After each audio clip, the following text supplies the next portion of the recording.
We, the jury, in the above entitled action, find the defendant, Orenthal James Simpson, not guilty of the crime of murder. It was the trial of the century.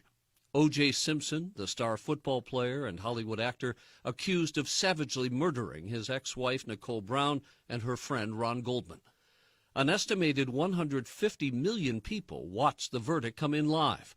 The trial was broadcast in classrooms, at workplaces, and even on the Oprah Winfrey Show, where audience members both cheered and cried as he was acquitted, emotions usually falling along racial lines. 7A, a felony upon Nicole Brown Simpson. Before the trial, Simpson was a popular actor, starring in Naked Gun movies. He gained fame in college, though, winning the Heisman Trophy while playing football for USC. Nicknamed the Juice, he went on to the NFL and shattered both rushing and touchdown records as a member of the Buffalo Bills. All that changed, though, on June 12th of 1994, as Brown and Goldman's bodies were found outside her L.A. condo. Simpson was an immediate suspect, and 5 days later he was ordered to surrender to police. Instead, he led them on a slow-speed chase down the 5 freeway to the 405 in that now infamous white Ford Bronco.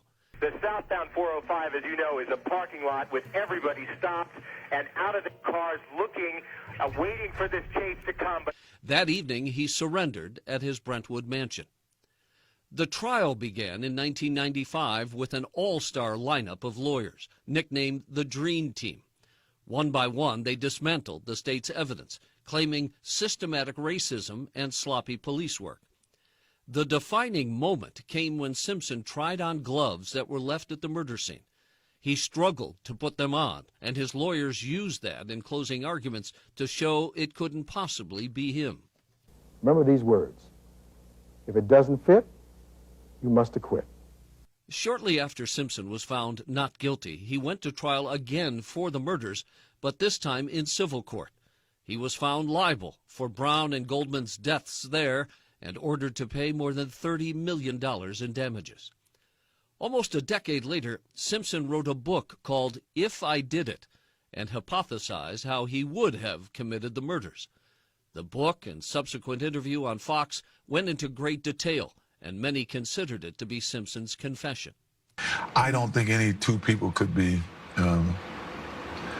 murdered the way they were without everybody being covered in blood.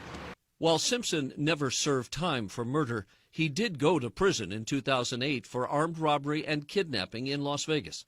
Simpson claimed that he was simply taking back sports memorabilia that was his. However, he spent almost 10 years behind bars.